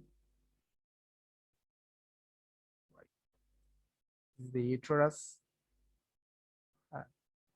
ইউটেরাসের কি হয় আমাদের, যে আমরা বলতেছি যে পোস্টেরিয়র অথবা ফান্ডাল, ফান্ডাস যে জায়গাটা আছে, মানে এই যে উপরের যে অংশটা আছে, এটাকে বলতেছি আমরা ফান্ডাস, রাইট? তিনটা ভাগে ভাগ করছে ফান্ডাস, এই মাঝখানের মোটা অংশটাকে বলছি বডি, তারপরে নিচেরটাকে বলছি সার্ভিক্স। তো এখানে আমাদের মূলত কি হয়, যে আমাদের ভিতরে আরেকটা লেয়ার থাকে, রাইট, মায়োম্যাট্রিয়াম থাকে, মায়োম্যাট্রিয়াম, মায়োম্যাট্রিয়াম থাকে, যার ভিতরে আরেকটা লেয়ার থাকছে। সেই লেয়ার থেকে মায়োমেট্রিয়ামেই কিন্তু আমাদের এখান থেকে প্লাসেন্টাটা গঠিত হচ্ছে, রাইট? প্লাসেন্টা, এখান থেকে প্লাসেন্টার সাথে এই যে যে ছবিটা আমরা পরে আঁকলাম আর কি, এরকমটাই হচ্ছে, রাইট? সো যেটা বলতেছিলাম যে এটার ফলে যেটা হচ্ছে যে যখন এই প্যাসেজটা যখন আসছে, এটা কিন্তু একটা ক্যাভিটির মতো থাকে, হ্যাঁ, পুরাটাই কিন্তু এরকম ভাবে একটা পানির থলের মতো থাকে। যার ফলে যেটা হচ্ছে পানিটা কি হয় যে নিচের দিকে একটা প্রেসার ক্রিয়েট করছে, তখন কিন্তু মার জন্য এঙ্গেজমেন্টটা খুব ভালো হয়। রাইট, এঙ্গেজমেন্টের কথাটা আগে বলছিলাম যে এঙ্গেজমেন্ট জিনিসটা কি, যে এই যে বেবিটা যেটা আছে এটা এখানে ঠিক মতো বসতে পারে। এখানে একটা হিপ বোন থাকে, রাইট, আমরা জানি এখানে একটা হিপ বোন থাকে। এই অংশটা থেকে হিপ বোন ইসচিয়াল স্পাইন থাকে। হ্যাঁ, এদিকে একটা হিপ বোন, রাইট। হিপ বোন যেটা আছে দেখে আসি, হিপ বোন থাকে। এই যে মাঝখানে যে একটা হিপ বোনে দুইটা যদি আমরা একসাথে করি, হিপ বোন দেখবো মাঝখানে একটা জায়গা খালি। এই জায়গাটাকে বলতেছে পেলভিক ব্রিম। পেলভিক শব্দটা আসছে পেলভিস বোন থেকে, আর ব্রিম মানে হচ্ছে সেটা একটা ফাঁপা জায়গা, ব্রিম, রাইট। সেখান দিয়ে ভিতর দিয়ে কি হয়, বাচ্চাটা ডেলিভারি হচ্ছে বাইরে। এখন কি একটু সহজ লাগলো নাকি এখনো কঠিন লাগছে, কি বলো তোমরা? জি ভাই, কিছুটা বোঝা গেছে, বুঝতে পারছি। বাকিরা তোমরা কি বলো, বাকিদের কাছে কেমন মনে হইতেছে? ভাইয়া বুঝতে পারছি। বোঝা যাচ্ছে না? কঠিন লাগতেছে? জি ভাই। না ভাই, এখন লাগছে না, আগে একটু লাগছিল। আচ্ছা ঠিক আছে, সমস্যা নেই। কঠিন লাগলে আমি তো বলছিলাম যে কোশ্চেন করতে। হ্যাঁ, তোমরা তো কোশ্চেন করো নাই, আমার কি তো সেই কোশ্চেন করে আবারই করতে হইতেছে। তো আমি তো জানি না যে তোমরা আসলে কতটুকু বুঝতেছো কিনা, রাইট। যাই হোক, আমি একটু বেশি পড়াচ্ছি, হ্যাঁ। এত বেশি এখন না পড়লেও চলবে আপাতত। আপাতত তোমাদের এই সেক্টরের মানে এই কমিউনিটি মেডিসিনের জন্য দরকার নেই। হ্যাঁ, বাদ দিয়ে দাও, এতটুকু লাগবে না তো। লেভারের নিয়ে দরকার নেই এত পড়াশোনা। তারপরে যেটা এটা দরকার আছে, হ্যাঁ, স্পেসিফিক হেলথ প্রোটেকশন যেটা আছে, এখানে আমাদের টিটেনাস টক্সয়েড যেটা আছে আমাদের ধনুষ্টঙ্কারের হাত থেকে বাঁচার জন্য আমরা প্রেগনেন্সির সময়, এমনিতে তো আমরা ইপিআই শিডিউলের মধ্যে পড়ে আসছি কিছু, ওখানকার যে শিডিউল ছিল। এছাড়াও কিছু স্পেসিফিক হেলথ প্রোটেকশনের জন্য আমাদের কিছু ভ্যাকসিন কিংবা ওষুধ কিংবা মেডিসিন দরকার আছে। যেমন এনিমিয়া যদি থাকে সেই সময় ক্ষেত্রে, তাহলে iron, folic acid, vitamin nutrition যদি থাকে, ভিটামিন এ, ডি, সি, এইগুলো খাবার দেওয়া যেতে পারে। আর যেটা দরকার গুরুত্বপূর্ণ, টিটেনাস টক্সয়েড, এটা কখন দিব? এটা আমরা সাধারণত ফার্স্ট ডোজটা দিব 16 থেকে 20 সপ্তাহের মধ্যে, প্রেগনেন্সির সময়, preferably 1 month before the expected date. অবশ্যই তাছাড়া যদি না পারি সেটা দিতে 16 থেকে 20 সপ্তাহের মধ্যে, মানে ফার্স্ট ট্রাইমেস্টারে, প্রথম 3 মাসের ভিতরে আর কি, তাহলে অবশ্যই ডেলিভারির 1 মাস আগে দিতে হবে। হ্যাঁ, তারপরে হচ্ছে sometimes only one dose is given. অনেক সময় এটা হচ্ছে দুইটা ডোজ, একটা হচ্ছে সেই সময় আর একটা হচ্ছে ডেলিভারি হওয়ার 1 মাস আগে, দুইটা ডোজ। অনেক সময় একটা ডোজ দেওয়া দরকার করতে পারে যদি প্রিভিয়াসলি দিয়ে দেয়া থাকে আর কি। আর যদি দেখা যাচ্ছে যে টিটেনাস টক্সাইড যেটা সেটা দেয়া হয় নাই, তখন যেটা করা হচ্ছে যে ডেলিভারি 7 দিন আগে দিতে হবে। এটাই হচ্ছে এখানকার যে মূল ব্যাপার। But if there is suspicious that the newborn might have the tetanus, then ATS should be administered to the newborn. এবং যদি মনে হয় যে এই যে লেট হয়ে যাওয়ার কারণে বাচ্চার শরীরে ধনুষ্টঙ্কার হওয়ার সম্ভাবনা আছে, তখনও কিন্তু এটিএস, এটিএস মানে হচ্ছে টিটেনাস অ্যান্টিটক্সিন, এটিএস বলা হয়, এটা এই নিউবর্নকে তখন দিতে হবে, মানে বাচ্চা হওয়ার পরে আর কি। এটার কথাই এখানে বলা হয়েছে। এখানে আর একটা ব্যাপার গুরুত্বপূর্ণ যে কখন এটা দেয়া যাবে না। TTS should not be administered in the first trimester of the pregnancy because rarely there is a possibility of abortion. So it's given after 3 months. এটা খুব গুরুত্বপূর্ণ কথা যে অনেক সময় দেখা যাচ্ছে এই টিটেনাস টক্সাইডটা অ্যাবর্শন তৈরি করতে পারে, মিসক্যারেজ করতে পারে, বাচ্চা নষ্ট হয়ে যেতে পারে। সেজন্য এটা 3 মাস পরে দিলেই ভালো হয়। তাছাড়া কিছু অন্যান্য রুবেলা, হ্যাঁ, এটা আরেকটা গুরুত্বপূর্ণ যেটা কোথায় একটা অ্যাক্সেসরি কথা বলে ফেলি, আমাদের একটা কথা বললে তো আমি অন্য দিকে চলে যাবো আবার। তারপরে একটু করে বলি, হ্যাঁ, একটু করে বলি, না বুঝলে পরে আবার ভিডিওটা দেখবা। কিন্তু আমি একটু করে বলি, তাহলে হয় কি যে ক্লাসটা সুন্দর হয়। যে আমাদেরকে, আমরা এই যে ভিতরে যে এটা পড়ে আসছিলাম, হ্যাঁ, যে ভিতরের এটা যে দেখলাম যে এন্ডোমেট্রিয়ামের যে লেয়ারটা আছে, হ্যাঁ, সেই লেয়ারটা তো আমরা সবাই বুঝতেই পারলাম যে সেই লেয়ারটা আসলে 3টা স্তরে যে গঠিত আছে, কিভাবে গঠিত হয়। এখন আমাদের মা শরীর থেকে কিন্তু বাচ্চা কিছু কিছু রোগ পায়, সবকিছু রোগ কিন্তু পায় না। কেন পায় না সবকিছু? এটা একটু কঠিন হয়ে যাবে তোমাদের জন্য। উম, দেখাইতে গেলে থাক, লাগবে না, এটা অফিসে ওদের দেখাবো না, তোমরা এখন নিতে পারবা না।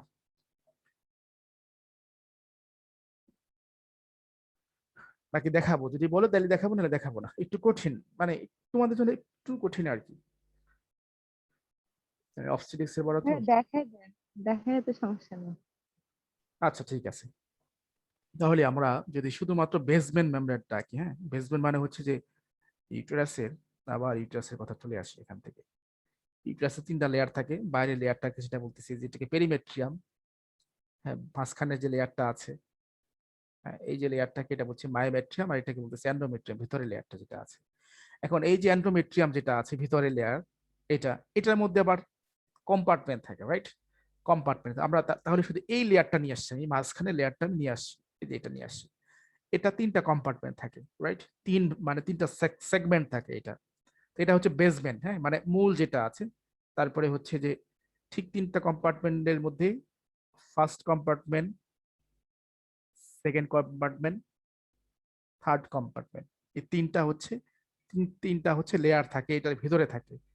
তা আমাদের যে প্রতি মাসের মধ্যে হচ্ছে যে মেনস্ট্রুয়েশনটা হচ্ছে, মেনস্ট্রুয়েশনের মধ্যে আসলে কোন লেয়ারটা আসলে শেডিং হচ্ছে, তো আমরা বলতেছি এন্ডোমেট্রিয়ামের লেয়ার শেডিং হচ্ছে, হ্যাঁ, প্রতি মাসের মধ্যে। তো আসলে কোন লেয়ারটা শেডিং হচ্ছে, রাইট? এটা একটা গুরুত্বপূর্ণ। তো যেটা মানে বেসমেন্ট মেমব্রেন, এটাকে বলে ভেজাল মেমব্রেন, রাইট? ভেজাল। তো এটা সবসময় ইনটেক থাকছে, এটা যাচ্ছে না। মাঝখানে যেটা হচ্ছে স্পঞ্জি যেটা আছে, স্পঞ্জের মতো যেটা আছে এই লেয়ারটা, আরেকটা হচ্ছে কম্প্যাক্ট করে রাখে। উপরের লেয়ারটা 3টা লেয়ার হয়ে গেছে, এখানে 4টা হয়ে গেছে, একটা মুছে দিই।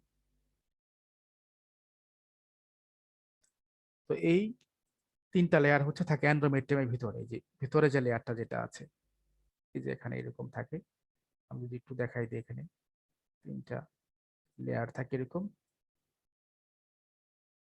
3টা লেয়ার থাকে এরকম, একটা স্তরণ থাকে, স্তর থাকে, মোটা থাকে, এই জন্য এটা। এই মোটার উপরে যেটা আছে এটা হচ্ছে বেজাল, মানে বেসমেন্ট থেকে বেজাল শব্দটা আসছে, হ্যাঁ। ভেজাল বলতে ওই মালে ভেজাল, ওই ভেজাল না, BASALE, ভেজাল। তারপর হচ্ছে স্পঞ্জ। স্পঞ্জ মানে কি আমরা দেখি যেটা হচ্ছে নরম, সফট, সফট টিস্যু দিয়ে যেটা তৈরি আর কি। এবং উপরে যেটা হচ্ছে কম্প্যাক্ট, এই দুইটা প্যাক্ট করে রাখে। বার্গার যেরকম দেখি প্যাক্ট করে রাখে, এরকম প্যাক্ট করে রাখে। তো আমাদের আসলে শেডিংটা হচ্ছে প্রতি মাসে মেনস্ট্রুয়েশনে এই 2টা লেয়ার হচ্ছে শেডিং হচ্ছে, রাইট? আর যে বেজাল যেটা আছে সেটা ঠিক ওইভাবে আছে, এবং ওই জায়গার মধ্যে এইভাবেই আছে। এখন যেটা বলতে চাচ্ছি যে মায়ের শরীর থেকে বাচ্চা কিন্তু সবকিছু পাচ্ছে না, সবগুলো ডিজিজ নিতে পারছে না, অল্প কিছু ডিজিজ কিন্তু পাচ্ছে। এটার কারণ হচ্ছে যে আমাদের প্লাসেন্টাল একটা ব্যারিয়ার আছে, প্লাসেন্টাল ব্যারিয়ার, রাইট? এটা একটা কি জিনিস? তো প্লাসেন্টাটা একটা দেখি, যে এটা হচ্ছে একটা প্লাসেন্টা, রাইট? ধরে এরকম প্লাসেন্টা থাকে, এটা ভিতরে বাচ্চা থাকে। প্লাসেন্টার ভিতরে এমনিওটিক সেক্টর থাকে, যেগুলো আগে দেখাইলাম। এখন আচ্ছা, এটা আমি এইভাবে একটু করে দেখি বোঝার জন্য। আমি এখান থেকে আমাদের আরেকটা থাকে হচ্ছে, এটা প্লাসেন্টা লেয়ার, আর আরেকটা হচ্ছে ইউটেরাসের লেয়ার। একটু কঠিন লাগবে প্রথমে, তারপর সহজ হয়ে যাবে। এটার ভিতরে প্লাসেন্টাটা থাকে, আমি এটা বাইরে নিয়ে আসলাম, আর এই যে বাইরের যে লেয়ারটা আছে, এই লেয়ারটা আমি এখানে রাখলাম, এখানে। আচ্ছা, তো এখানে যে বাচ্চাটা যেটা থাকে ভিতরে, এই যে লেয়ারটাকে তখন বলা হচ্ছে, নাম হচ্ছে কোরিওনিক প্লেট। কোরিয়ন মানে বাচ্চা থেকে নাম হচ্ছে কোরিওনিক প্লেট। সেখান থেকে এরকম ভাবে কিছু ভিলাই বের হয়। ভিলাই মানে আঙ্গুলের মতো প্রজেকশন, এটাকে বলি ভিলাই। এই যে এটা, এটার মধ্যে থাকে কানেক্টিভিটি থাকে, এগুলো কিন্তু সব কিন্তু হচ্ছে কোথায়, এই যে এখানে হচ্ছে। এই ঘটনায় কিন্তু আমি এখানে আঁকতেছি, একটু বড় করে আঁকতেছি জাস্ট। তারপরে কি হচ্ছে, এখান থেকে আমাদের এটা হচ্ছে ভিলাই বের হচ্ছে, আর এটা কয়েকটা স্তর থাকে এখানে, গোল গোল গোল গোল এরকম বিভিন্ন টিস্যু দিয়ে থাকে। এই টিস্যুগুলো কিন্তু স্পেশাল নাম আছে। এই বাইরের যে টিস্যুটা আছে এটাকে বলে সাইটোট্রপোব্লাস্ট। তারপরে হচ্ছে ভিতরের দিকে একটু পেছানো থাকে এরকম ভাবে, এটাকে বলে, প্রথমটাকে বলি সিনসাইটোট্রপোব্লাস্ট, তারপরে এটাকে বলি সাইটোট্রপোব্লাস্ট। ওকে, ঠিক আছে। তারপরে হচ্ছে যে বিভিন্ন ভিতরে থাকে এরকম ভাবে কানেক্টিভিটি করে রাখে। বিভিন্ন স্ট্রোমা আছে, স্ট্রোমা মানে হচ্ছে কি কানেকটিভ টিস্যু যেগুলো আছে এগুলো। এখন বিষয়টা হচ্ছে এই যেটা হচ্ছে মায়ের এন্ডোমেট্রিয়ামের লেয়ার, হ্যাঁ, যেটাকে আমরা বেজাল প্লেট বেসমেন্ট তখন পড়ে আসি। এটার সাথে বাচ্চার এই যে সবের মাধ্যমে লেনদেন হয়, মায়ের যে শরীর থেকে যে রক্ত যেটা আছে, ব্লাড গুলো আছে, সব এখান থেকে ট্রান্সপোর্ট হয়। তবে এখান থেকে গুরুত্বপূর্ণ যে ব্যাপারটা, আমরা জানি যে আমাদের শরীরের অক্সিজেনেট ব্লাড বহন করে আর্টারি, বাট এখানে যেটা আছে যে আম্বিলিকাস দিয়ে তো বাচ্চা সম্পৃক্ত আছে, আমরা তো জানি আম্বিলিকাস দিয়ে সবকিছু কিন্তু হচ্ছে। এই আম্বিলিকাল যে ভেইনটা, এটা হচ্ছে অক্সিজেন সরবরাহ করে। এর ফলে যেটা হচ্ছে যে ডিফিউশন, মানে বেপনের মাধ্যমে রক্তটা আসছে যাচ্ছে, একই সাথে বাচ্চা যে এক্সক্রিয়েটরি প্রোডাক্ট যেগুলো আছে যেমন ইউরিন, ফিসেস, সেগুলো কিন্তু এখান থেকে ট্রান্সপোর্ট হচ্ছে। এখন যেটা হচ্ছে যে এখানে থাকতেছে হইতেছে গিয়া মাদার্স ব্লাড থাকে এদিকে, রাইট? এই যে এই লেয়ারটার কথা বলতেছি, রাইট? এই যে এই লেয়ারটার কথা আমি আঁকতেছি। আর ভিতরে যেটা থাকে, যেটা এই যে এখানে দেখাচ্ছি, এটা হচ্ছে ফিটাল ব্লাড। এই দুইটা ব্লাড একই সাথে চলাফেরা করে, যেটা গুরুত্বপূর্ণ এবং অবাক করা ব্যাপার। একই সাথে চলাফেরা করে কিন্তু মিশে না একটা আরেকটার সাথে। This is the amazing things of the creation of Almighty. একসাথে দুইটা চলতেছে কিন্তু কি হচ্ছে না, একটার সাথে একটা ব্লাড মিশতেছে না। এর ফলে যেটা হচ্ছে, শুধু এটাই সুবিধা হচ্ছে না, অনেক জীবাণু যেগুলো আছে, ক্ষতিকর জীবাণু যেগুলো আছে, সেগুলো এখান থেকে প্রবেশ করতে দিচ্ছে না। এই যে বিষয়টা যেটা বলতেছি, এই যে মাঝখানে যে ভিলাই যেগুলো আছে, এবং এটার মাধ্যমে এই যে পর্দা, সেগুলো বলতেছি, বিভিন্ন নাম বলতেছি, এটাকেই বলা হচ্ছে যে প্লাসেন্টাল ব্যারিয়ার। মানে প্লাসেন্টাকে যেটা এই বের দিয়ে রাখছে, রাইট? আবরণ দিয়ে রাখছে, ব্যারিয়ার। গ্রামাঞ্চলে মানুষ বলে বের দিয়ে রাখা। সে ব্যারিয়ার যেভাবে মনে রাখি, এটাই হচ্ছে সেই ব্যাপারটা। পুরা বিষয়টা কিন্তু এই অংশটার মধ্যে হচ্ছে। একটু বড় করে দেখেন আপনি, কতটুকু বুঝতে জানি না, এটা একটু উপরে ক্লাসের পড়া। তো যাই হোক, তো এইটুকু মনে রাখলেই চলবে যে সবকিছু আমাদের মায়ের শরীর থেকে আসতে পারে না। তবে কিছু কিছু আছে যেমন রোবেলা, হ্যাঁ, এইডস, এগুলো যেমন এসবিএস, হ্যাঁ, হেপাটাইটিস, এগুলো আবার আসতে পারে না। কি কিছুটা বুঝতে পারছো নাকি কিছুটা বুঝতেও পারে নাই? ভাইয়া বুঝতে পারছি।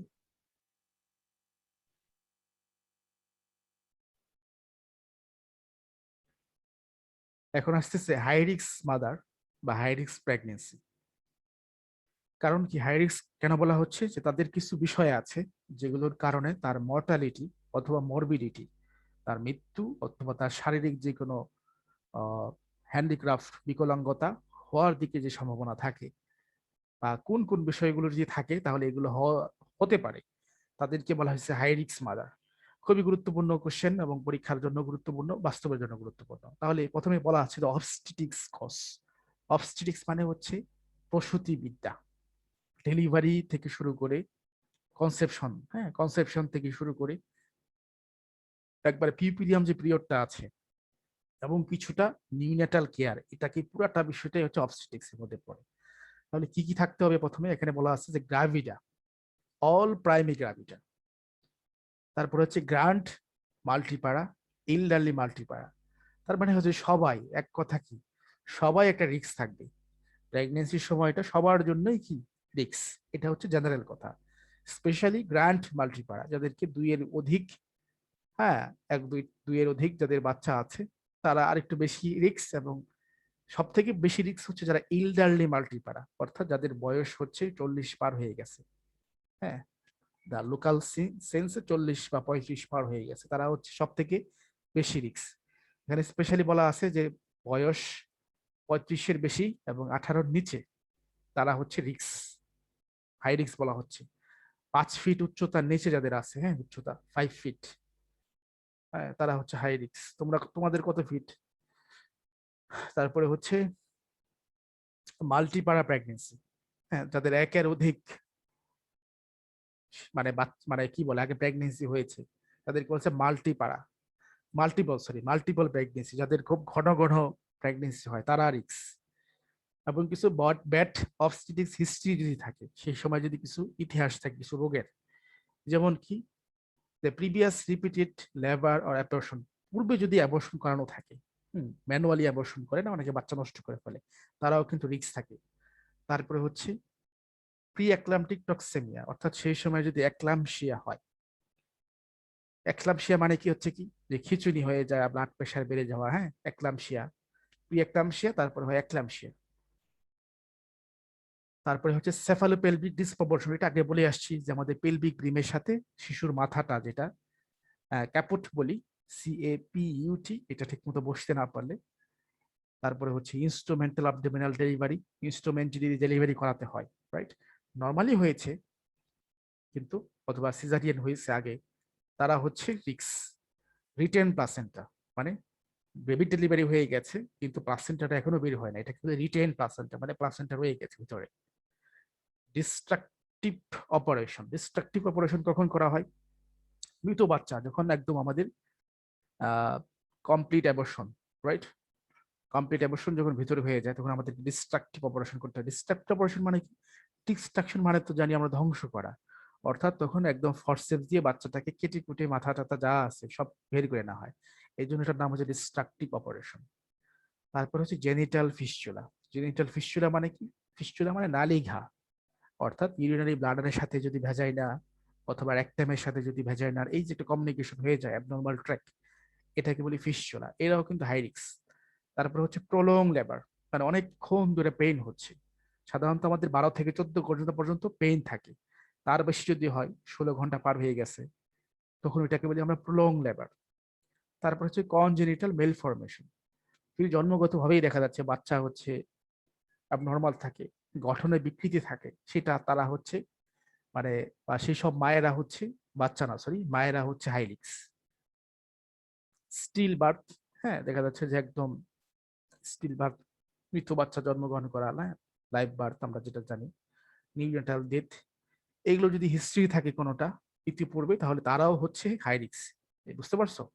এখানে কোনোটা বোঝো না এরকম আছে? বলো যে এখানকার কোনো একটা টার্ম আছে যেগুলো তোমরা বুঝো নাই, এই ব্যাড অবস্টেট্রিক হিস্ট্রি যেটা আছে। ভাইয়া বুঝতে পারছি। আচ্ছা, স্টিল বার্থটা বুঝছো? স্টিল বার্থ যারা হচ্ছে প্রেগনেন্সির সময় মারা যায়, হ্যাঁ, 20 থেকে 28 সপ্তাহ সময় যা মারা যায়, তাদেরকে বলা হচ্ছে স্টিল বার্থ। আর লাইভ বার্থ মানে কি? লাইভ মানে কি? সরাসরি বার্থ, মানে জন্মের পরে যারা মারা যায় তাদেরকে বলে লাইভ বার্থ। বুঝতে পারছো নাকি বুঝো নাই? হ্যাঁ ভাইয়া, বুঝছি বুঝছি। আচ্ছা, কারেন্ট প্রেগনেন্সি কমপ্লিকেশন, যে কিছু আছে কারেন্ট, এই সময় যদি সমস্যা থাকে, এটাও গুরুত্বপূর্ণ।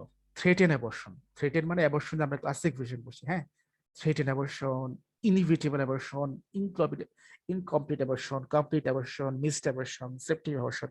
তো প্রথমে যে ক্লাসিফিকেশনটা আছে থ্রেটিং, থ্রেট মানে কি? তাকে থ্রেট করা মানে তুমি এই কাজটা করতে পারবে না, আমরা থ্রেট করি। প্লাসেন্টা দেখা যাচ্ছে যে, বা কি বলে, ফিটাসটা ওখানে থাকতে পারবে না, ইমপ্লান্টেশন করতে পারবে না। থ্রেট, সে কোনো না কোনো রোগের কারণে, কোনো না কোনো ফ্যাক্টরের কারণে সে থ্রেটিং হচ্ছে, রাইট, এটাকে বলা হচ্ছে থ্রেটিং অ্যাবর্শন।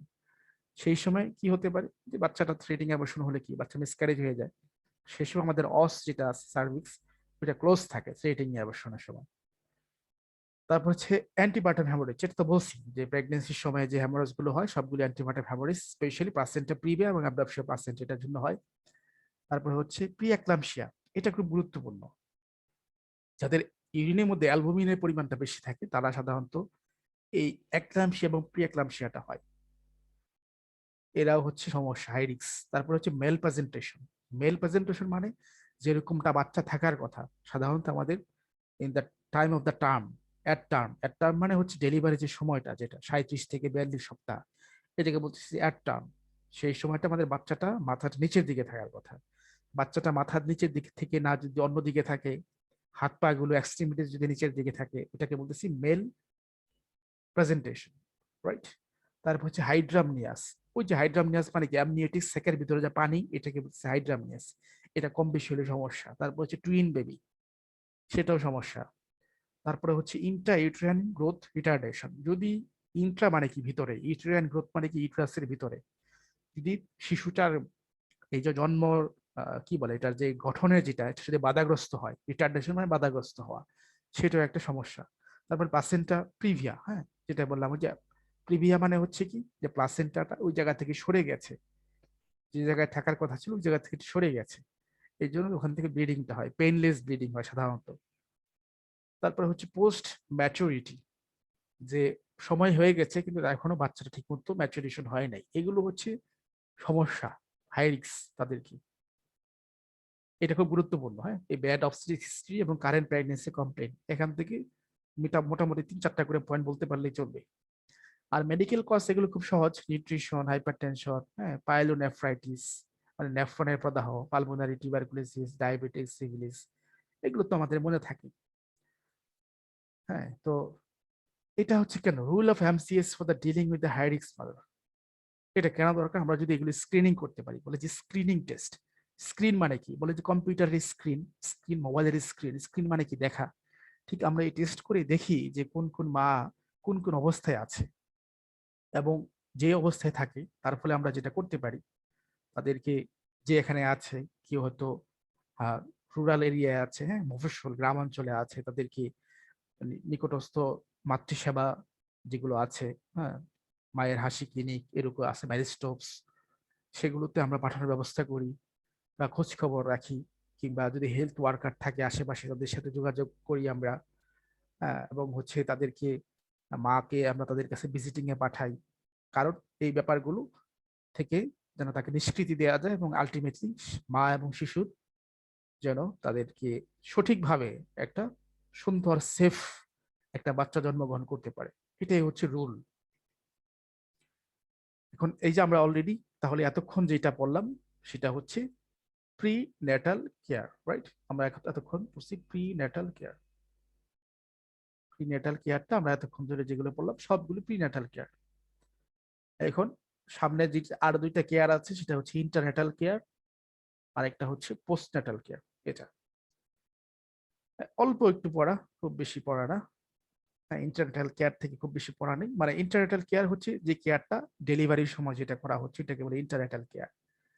এই সময় কি করতে হবে, যে দেখা যাচ্ছে যে সেই সময়ের আগেই হচ্ছে হসপিটাল নিয়ে যেতে হবে, যে আশেপাশে ভালো দাত্রী না থাকে, ডাক্তার না থাকে, হ্যাঁ, কন্ডাকশন করতে পরিবহন করে ঠিক মতো নিয়ে যেতে হবে।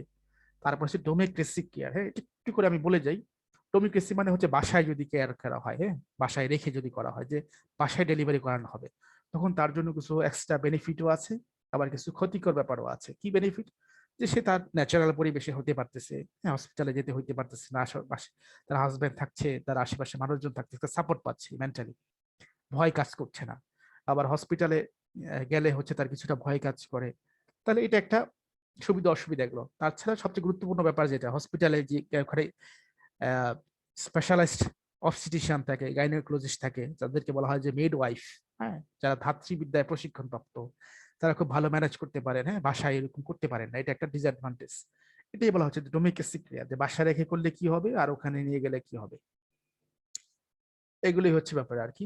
আর এখানে অনেকগুলো ব্যাপার আছে, যে লেবারের সময় কি কি সমস্যা হতে পারে, এটা অবস্টেট্রিক্স এর পরে একটু করে বলে যায়। লেবারের সময় হতে পারে আমাদেরকে একটা হচ্ছে যে খুব প্রিপিরিয়াম কি বলে অ্যান্টিপার্টাম হ্যামোরেজ হতে পারে, সেই সময় খুব রক্তক্ষরণ হতে পারে। তারপর হচ্ছে কর্ড প্রলাপস হয়ে যেতে পারে, হ্যাঁ, মানে অর্থাৎ আম্বিলিকাসটা ছিঁড়ে যেতে পারে, আম্বিলিকাল কর্ডটা প্লাসেন্টা দিয়ে ছিঁড়ে যেতে পারে, এটা হতে পারে। তারপর হচ্ছে ডেলিভারি করানোর সময় দেখা যাচ্ছে মাথায় ইনজুরি লাগতে পারে।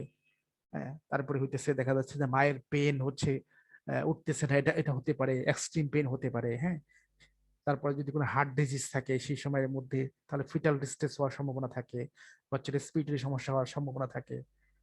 তো এগুলো হতে পারে। তাছাড়া দেখা যাচ্ছে যদি আগে আগে যদি মানে সময়ের আগে যদি সেই অ্যামনিওটিক স্যাক যেটা আছে সেটা যদি ছিঁড়ে যায়, হ্যাঁ, যেটাকে বলি প্রম বলি, PROM, হ্যাঁ, প্রিম্যাচুর রাপচার অফ মেমব্রেন, আগে আগে ছিঁড়ে যায়, এটাও মায়ের জন্য একটা ক্ষতিকর ব্যাপার। এই ব্যাপারগুলোই হচ্ছে গুরুত্বপূর্ণ। ইন্টারন্যাটাল কেয়ারের সময় এগুলোই দেখা হয়। পোস্টনেটাল কেয়ার কি, যে ডেলিভারি হওয়ার পর থেকে 6 সপ্তাহ পর্যন্ত বা 42 দিন পর্যন্ত সময়, এই সপ্তাহে সময়ের মধ্যে আমাদের রেসপন্সিবিলিটি থাকবে, মায়ের কিছু রেসপন্সিবিলিটি থাকবে, বাচ্চারও কিছু রেসপন্সিবিলিটি থাকতে হবে। বিশেষ করে এখানে ডাক্তার কিছু উপদেশ দিবেন সেখানে সেই সময়ে, এবং শিশুদেরকেও, মাকেও সেটাই করতে হবে, সেই সময় একটা এক্সট্রা কেয়ার নিতে হবে।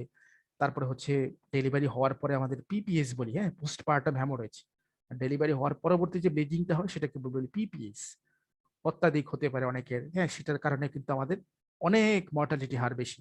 পিপিএস এর কারণে অনেক মর্টালিটি হার বেশি। তাছাড়া শিশু জন্মের পর শিশুর নিউনেটাল জন্ডিস হতে পারে, নিউনেটাল অ্যাসফিক্সিয়া হতে পারে, মানে শ্বাসকষ্ট রোগ হতে পারে, নিউমোনিয়া হতে পারে। তাহলে সেগুলো একটা এক্সট্রা অ্যাটেনশন দিতে হবে। তারপরে কি, তার হাজবেন্ডকে একটা সাপোর্ট দিতে হবে, বাচ্চার ওয়াইফ দুজনকে সাপোর্ট দিতে হবে, খাবার দাবারের প্রতি যত্নশীল হতে হবে, তার মানসিকভাবে তাকে কি করতে হবে, তাকে সাপোর্ট দিতে হবে। তো এগুলোই হচ্ছে পোস্টন্যাটাল কেয়ারের মধ্যে পড়ে। এগুলো অত খুব বেশি দরকার পড়বে না হয়তো পরীক্ষার জন্য, এগুলো জানলেই চলবে। এখন আরেকটা ব্যাপার যেটা কমপ্লিকেশন অফ দ্য পিরিয়ড, সেই সময়ের মধ্যে কি জটিলতা হতে পারে, এটা তো হইলেও হতে পারে। একটা তো বললাম যে হ্যাঁ পিপিএস হতে পারে, আর কি কি এছাড়া জটিলতা অন্যান্য হতে পারে। সেই সময় সেপসিস হতে পারে, পিপিরিয়াল সেপসিস। কারণ কি, আমরা তো জানি যে সেখান থেকে যদি মানে কোনো একটা জায়গা থেকে যদি অন্যগুলো আমাদের ব্লিডিং হতে থাকে, সেখানের মধ্যে আমাদের এরকম ভাবে সেই জায়গাটার মধ্যে পাস ফর্মেশন করার কিংবা সেই জায়গার মধ্যে সেপ্টিসিমিয়া ব্যাকটেরিয়া ফর্মেশন করার কিন্তু সম্ভাবনা বেশি থাকে। সেই জন্য দেখা যাচ্ছে সেই সময়ের ক্ষেত্রে সেই সময় পিপিরিয়াল সেপসিস যেটা, সেটা হওয়ার মায়ের সম্ভাবনা বেশি থাকে। বিশেষ করে যদি ঠিকমতো ক্লিন না করা হয়, ঠিকমতো ড্রেসিং না করা হয়, প্রপার যদি স্যানিটাইজেশনের ব্যবস্থা না করা হয়, তখন এটা হয়। তখন শরীরের টেম্পারেচার বেড়ে যাচ্ছে, হ্যাঁ, তারপরে হচ্ছে শরীরে বিভিন্ন ধরনের জয়েন্টের পেন আসতেছে। আরেকটা ব্যাপার আছে যে সেটা হচ্ছে যে ফাউল স্মেলিং লুকিয়া, এটার একটা ব্যাপার। লুকিয়া জিনিসটা আমরা অনেকে শুনবো, লুকিয়া রাব্রা, লুকিয়া রাব সিরোসা অ্যালভিকান্স, এতটুকু মনে রাখা দরকার নেই। লুকিয়া মানে হচ্ছে যে কম পরিমাণ ব্লিডিং হবে। বাচ্চা ডেলিভারি হওয়ার পর থেকে আমরা তো জানি যে বলে যে কিছু সময় পর্যন্ত অপবিত্র থাকে, এটা তো আছে, 40 দিন পর্যন্ত থাকে, বা 3 মাস পর্যন্ত আমরা সময় বলি, হোয়াট এভার। হ্যাঁ, 1.5 মাস পর্যন্ত সময়, হ্যাঁ 3 মাস না, 1.5 মাস পর্যন্ত সময় বা 2 মাস পর্যন্ত সময়। এই সময়ের মধ্যে এরকম ভাবে দেখা যাচ্ছে যে অল্প অল্প পরিমাণ এরকম ব্লাড ডিসচার্জ আসছে, সেদিকে বলি আমরা লুকিয়া, রাইট? আর যদি ফ্রেশ ব্লাড আসে অনেক বেশি পরিমাণ, সেটাকে বলি পিপিডিয়াম হ্যামোরেজ, পিপিএইচ। ছোট ডিফারেন্ট। তবে লুকিয়ার ক্ষেত্রে আরেকটু সুন্দর ব্যাপার হচ্ছে এখানে বিভিন্ন কালার হয়, হ্যাঁ, লুকিয়া রাব্রা সিরোসা, মানে বিভিন্ন কালারের উপর নির্ভর করে সবুজ হলুদে এই নামগুলো হয়েছে, সেগুলো দেখা হয়। তারপরে হচ্ছে বিভিন্ন সময় অনেক সময় পায়ের মধ্যে পা ফুলে যায়, আমরা বলি ভেরিকোজ ভেন, ভেরিকোসিল বলি, মানে কি পায়ের যে ভেন গুলো আছে সেগুলো মুচড়ে যাচ্ছে, টর্শন হয়ে যাচ্ছে, ফুলে যাচ্ছে, সেটা একটা হয়, সেটাকে বলছি থ্রম্বোপেলভাইটিস। আর সেকেন্ডারি হ্যামোরেজের কথা তো বলা হয়েছেই, এগুলোই হচ্ছে ইউরিনারি ট্র্যাক ইনফেকশন হতে পারে, হওয়াটা স্বাভাবিক। ইউরিনারি ট্র্যাক ইনফেকশন অনেক সময় অনেকের মাস্টাইটিস হয়, হ্যাঁ, পেস্ট ইনফ্লামেশন। এগুলোই হচ্ছে ব্যাপার। কেয়ারের ক্ষেত্রে এখানে নতুন কোনো কেয়ার না, নিউট্রিশন যেগুলো আগে যেগুলো ছিল সেগুলো। সাইকোলজিক্যালের ক্ষেত্রে একটু সাপোর্ট দিবে, হ্যাঁ, কোনো ভয়ভীতি যদি থাকে সেগুলো একটু দিতে হবে। আর সবচেয়ে বড় কথা যেটা হচ্ছে সামারি, তাকে হাইজিন ঠিক মতো, এটা নিরাপত্তাই করতে হবে, নিশ্চিত করতে হবে বাচ্চা যেন ঠিক মতো বেস্ট ফিড করতে পারে। হ্যাঁ, তারপর হচ্ছে প্রেগনেন্সির মধ্যে স্পেস থাকে, দেখা যাচ্ছে যে একটা বাচ্চা হয়ে গেছে, পরের বছর যদি আবার মায়ের জন্য অনেক সময় এটা একটু কষ্টের কারণ হয়। স্পেস থাকে, এবং হচ্ছে পরবর্তী হেলথ চেক আপে যেন সে বারে বারে আসে এবং রেজিস্ট্রেশন করে, এটাই হচ্ছে মূল কথা, সামারি। হ্যাঁ, এইটুকুই হচ্ছে আমাদের যে পোস্ট ন্যাটাল কেয়ার যেটা আছে, এটাই হচ্ছে পোস্ট ন্যাটাল কেয়ারের যত্ন। তো আজকে ক্লাসটা আমার এই পর্যন্তই, যে আমরা একটা বিশাল টপিকস, এটা অল্প অল্প করেই পড়তেছি। হুম, ঠিক আছে, তাহলে আজকে এই পর্যন্তই থাকুক। আমরা নেক্সট ক্লাসে শিশুর যত্ন নিয়ে পড়বো। আজকে পর্যন্ত আমরা মায়ের যত্ন নিয়ে পড়লাম, পরবর্তী ক্লাসগুলোতে আমরা শিশু যত্ন নিয়ে কথা বলবো। ঠিক আছে, থ্যাংক ইউ।